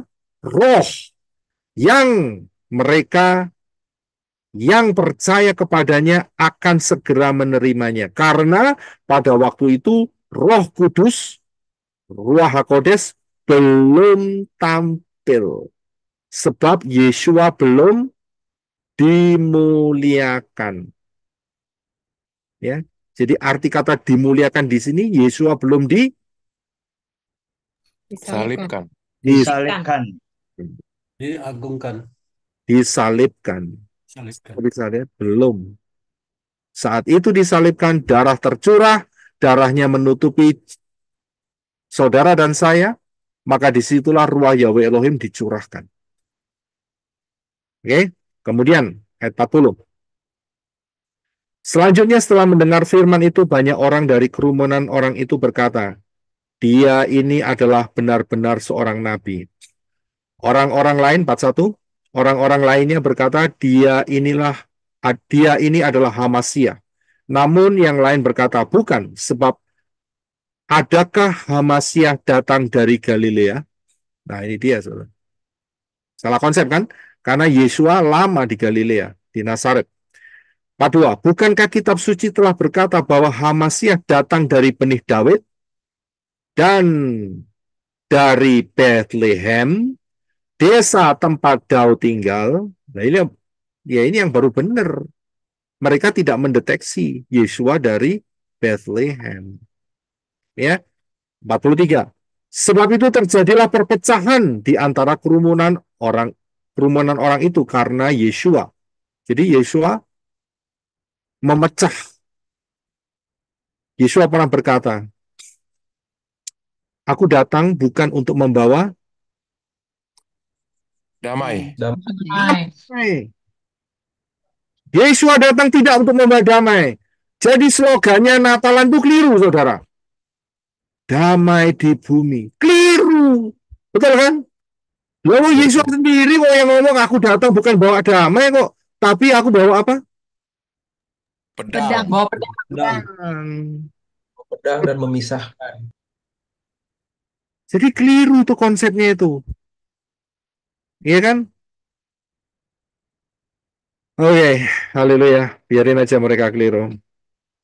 Ya, mereka akan pasti ngomong ada damai. Ya, didamaikan. Siapa yang mau terima Yesua didamaikan dengan Elohim. Itu baru damai. Tapi Yesua datang itu nggak bawa damai, perpecahan. Lihat aja. Ada yang terima, ya kan?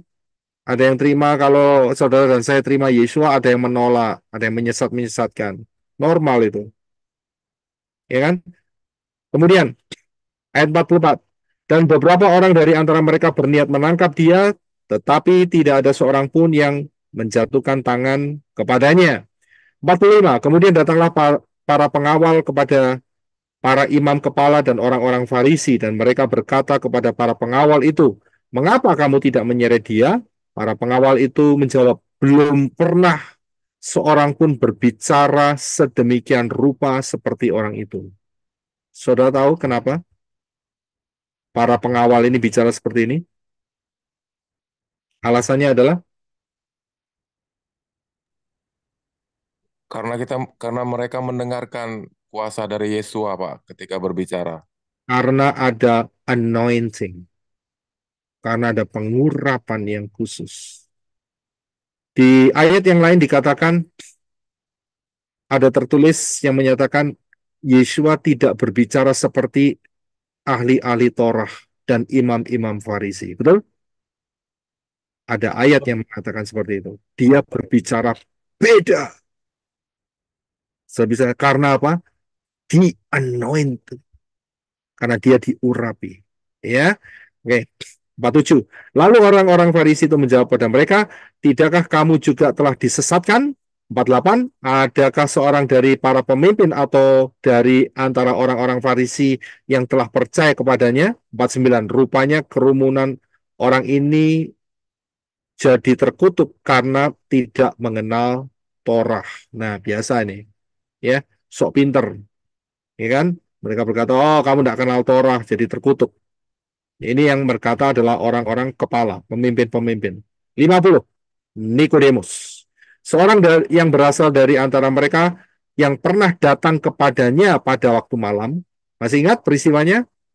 Yohanes pasal 3 berkata kepada mereka, adakah Torah kita menghakimi orang kalau tidak terlebih dahulu mendengarkan dia dan mengetahui apa yang dia perbuat? Ini benar perkataan Nikodemus. 452. Mereka menjawab dan berkata, apakah engkau juga berasal dari Galilea? Nah, ini dia sentimen nih. Ya kan? Selidikilah dan perhatikanlah bahwa seorang nabi belum pernah muncul dari Galilea. Ya memang benar. Mereka nggak tracking. Orang Yesua sudah dilahirkan di Bethlehem. Nggak bisa lihat, kesalahannya bukan di Yesua, kesalahan di konsep mereka sendiri. Dan kemudian 53, dan mereka masing-masing pulang ke rumahnya. Oke, jadi Fatsal, ini yang Fatsal yang ke-7. Fatsal yang ke-8, saya akan lanjutkan next meeting kita. Amin. Sangat luar biasa. Kalau kita bisa lihat perjalanan Yesua, kita lihat dari segala sisi, kondisinya sangat-sangat menarik sekali. Ya, dan itu menguatkan saudara dan saya. Yesua mengatakan, siapa haus datang kepada Yesua. Amin. Di luar sana saudara haus datang kepada Yesus. Ingat, juru selamat namanya Yesua. Dia orang Yahudi, namanya Yehudi. Jadi tidak pernah pakai ya nama Indonesia. Yesus nggak pernah. Jadi harus pakai aksara Yehudi, Yod, Shin, Waw, Ayin. Yesus. Amin. Bapak yang berkati, kita satukan hati dalam doa.